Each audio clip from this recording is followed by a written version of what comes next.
Alrighty, back again. Here's my next project. It's called a Right Way Timberhog. You can see it there. Reed Prentice made one of these. They called the Bantam Timberhog. It was orange. Not sure of the year of these. Just set you down for 1 second and spin this around so you can see the other side.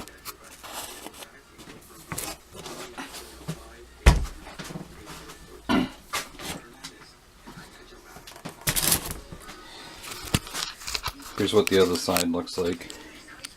There's your muffler, just a dump basically. It's coming out of your exhaust port of the cylinder.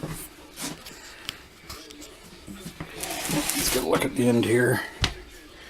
You got your fuel turned off, you get your choke, this is your high speed jet, your kill switch, your throttle. Float bowl carburetor inside the square tank. We'll get to that later. This is your clamp to loosen off to pivot the bar because it's a float bowl saw. Anyway, the first step is always gonna see if there's any spark. Right now, the recoil's kind of slipping. It's got the same sort of starter dog. It's a Fairbanks Morse recoil. They use them on tons of saws. And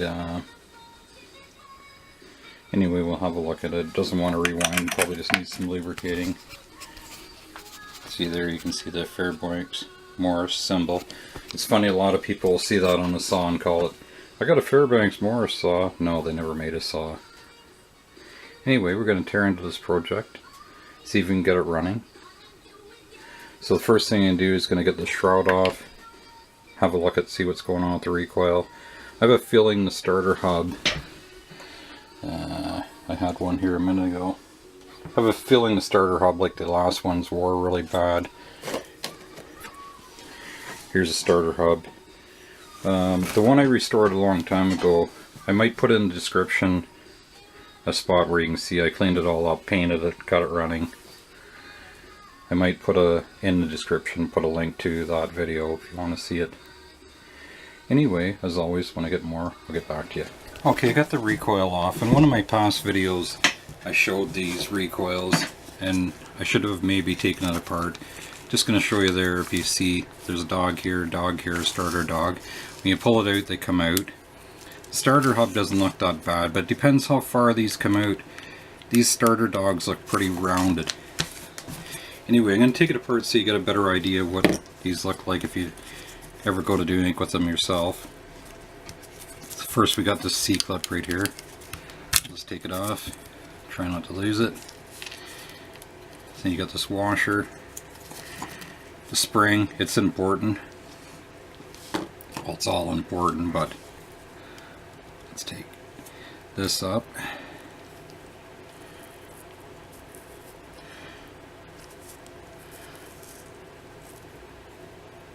So somebody's put this one together backwards. This friction piece, this is a friction washer. It sees to the metal washer. Hopefully you can see that.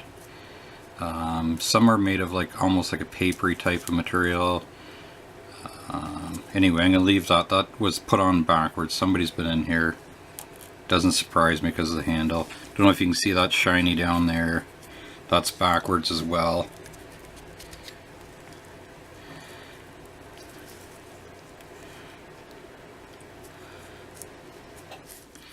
Actually, this one's missing one. Oh, no, it's stuck right there. Stuck to the back of this. That's what happens.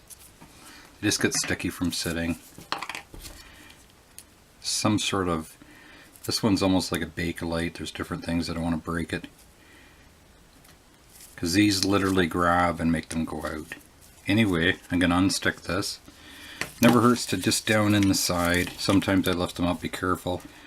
So you got a little bit of a slot here for oil to run down into. Let's see where my oil is. I just go like this. Just a bit, just for it to get down into the shaft to lubricate it. So they seem to stick on it there. That's functioning 100 times better already. Anyway, I'm going to take this apart and put it back together, but that's the things you got to watch. Make sure you put this back on the right way. these friction washers have to be up against a starter dog. I'm going to find another starter dog. The edges don't look that good. That's probably why it's slipping. Anyway, I hope that helps somebody. And when I get a little bit further along, I'll get back to you. Okay, so let's just put this back together so people know how they go. Metal washer down, fiber washer up to grab. Don't get any oil on the fiber washer neither. Fiber washer goes up to grab the starter pawl.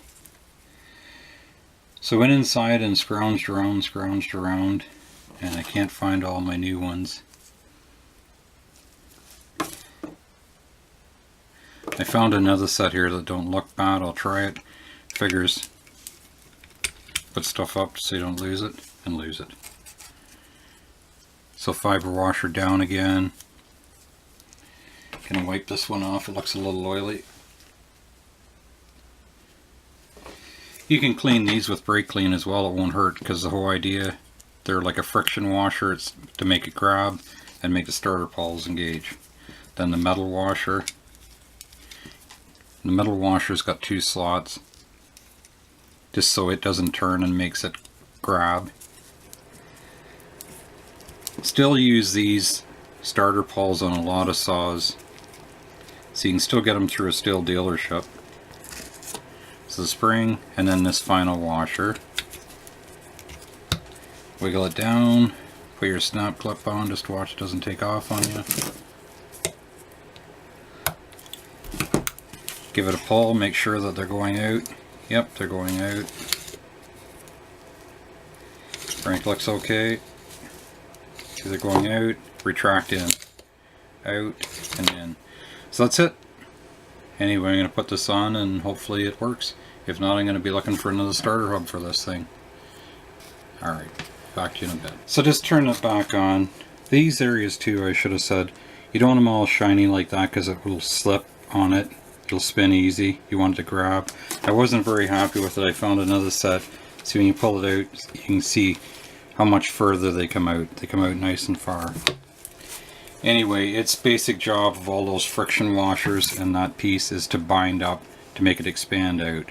It just kind of rotates on that, like that. But centrifugal force brings it back in the other way. Binds, pulls it back in. However you want to say it, I'm sure I'm not saying it right. Anyway, just thought I'd share that with you quick.